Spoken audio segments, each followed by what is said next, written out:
इस लड़के ने ऊपर देखा तो पाया कि सारे इक्वेशंस के जवाब खुद ब खुद भर रहे थे। वो इतना खुश हुआ कि उसने फटाफट सारे जवाब अपनी टेस्ट शीट पर लिख लिए। कोई भी सवाल हो उसका जवाब उसके दिमाग में अपने आप आ जाता था। लेकिन ये तो बस शुरुआत थी। एक दिन जब वो रग्बी का मैच देख रहा था तो उसे कुछ हैरान करने वाली चीज दिखी। उसने देखा कि एक खिलाड़ी के पैर के नीचे एक गोल चिन्ह उभर आया। यहाँ तक कि गेंद फेंकने का कोण भी बिल्कुल परफेक्ट पैराबोलिक था। उसके लिए रग्बी का खेल एक गणितीय फॉर्मूला बन गया था। इस अनोखी ताकत के साथ उसने टीम में शामिल होने के लिए आवेदन करने का फैसला किया। उसके आत्मविश्वास को देखकर कोच ने उसे मौका दे दिया। उसने सूट पहना और मैदान में अपनी स्किल्स दिखाने के लिए तैयार हो गया। लेकिन उसके साथियों ने उसे सतर्क रहने की सलाह दी। खेल की शुरुआत में ही उसे पास मिला और उसका दिमाग बिजली की रफ्तार से गणनाएं करने लगा। अचानक उसे एहसास हुआ कि उसका साथी खुले स्पेस में दौड़ रहा है। उसने विरोधी की स्पीड का अनुमान लगाया, गेंद का कोण एडजस्ट किया और पूरे आत्मविश्वास के साथ गेंद फेंकी। गेंद बिल्कुल सही तरीके से उसके साथी के हाथों में पहुंच गई। सब हैरान रह गए। किसी को उम्मीद नहीं थी कि वो इतना अच्छा खेलेगा। यहाँ तक कि कोच ने उसे टीम में साइन करने के लिए बुला लिया। लेकिन उसकी माँ के साथ जो हुआ वो तो और भी ज्यादा चौंकाने वाला था। क्या आपको कभी ऐसा प्यार हुआ है? ये लड़का हर दिन क्लास के बाद उस लड़की को छुप छुप कर देखा करता था, लेकिन अपनी फीलिंग्स जाहिर करने में शर्माता था। इसलिए उसने एक तरकीब सोची। उसने कुकी बॉक्स के शब्द काटे और चुपके से लड़की के बॉक्स में डाल दिए। तुमने मेरा दिल चूर चूर कर दिया। लड़की ये देखकर बहुत खुश हुई, लेकिन उसे नहीं पता था कि ये किसने भेजा है। लड़का रोजाना सुपरमार्केट जाता और अलग अलग स्नैक्स के रैपर इकट्ठा करता। वो उन्हें लड़की के लिए लव लेटर्स मानता था। भले ही उसने कभी इजहार नहीं किया, लेकिन लड़की को हर दिन खुश देखना उसके लिए काफी था। उस सुबह वो बहुत जोश में था क्योंकि उसने 2 नए नोट्स तैयार कर लिए थे। उसने एक चुन लिया, वो तैयार था। कोने में छुपकर लड़की का लॉकर खोलने का इंतजार करने लगा, लेकिन वहाँ कोई और आ गया। क्या स्कूल के कैबिनेट बदल गए थे? वो क्लासरूम में गया, लेकिन वहाँ भी लड़की का डेस्क खाली था। फिर वो उसके घर गया, लेकिन पता चला कि लड़की शिफ्ट हो चुकी थी। लड़का मायूस हो गया। उसका पहला प्यार अधूरा रह गया। वक्त गुजरता गया। लड़का कॉलेज में दाखिला ले चुका था, लेकिन आज भी बचपन की तरह लॉकर खोलकर सामान लेता था। उस दिन उसकी मुलाकात एक शांत सी लड़की से हुई। वो उसे छुप कर देख रही थी, शायद थोड़ी नर्वस थी। अचानक उसके हाथ से कुछ गिर गया। लड़के ने नीचे देखा और वो पुराने नोट्स थे। उसे देखते ही वो पागलों की तरह दौड़ गया और क्लास में नहीं गया। अब उसके लिए सबसे जरूरी चीज थी सुपरमार्केट से नए नोट्स खरीदना। उसने एक दूध का बॉक्स चुना। लड़की को कुछ भी नहीं पता था। उसने लॉकर खोला और देखा। लड़की हैरान रह गई। उसने इधर उधर देखा, लेकिन इतने सालों में जो नहीं मिला वो अब कैसे मिलेगा, जब तक कि वो खुद सामने न आ जाए।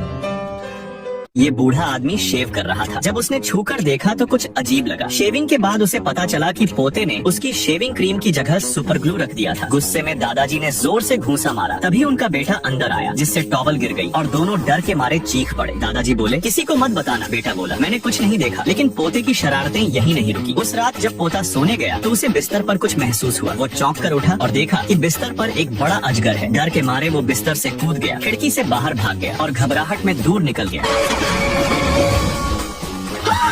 जब पोता बाहर था तो दादाजी का गुस्सा फूट पड़ा। वो चुपके से पोते के कमरे में गए और इलेक्ट्रिक ड्रिल से सारे स्क्रू निकाल दिए। जब पोता घर आया और अपना स्कूल बैग टेबल पर रखा तो टेबल तुरंत गिर पड़ी। फिर वो कुर्सी पर बैठा और कुर्सी भी उसके नीचे टूट गई। हक्का बक्का पोता आखिर बिस्तर पर बैठा, लेकिन अफसोस दादाजी ने बिस्तर के साथ भी छेड़छाड़ कर रखी थी।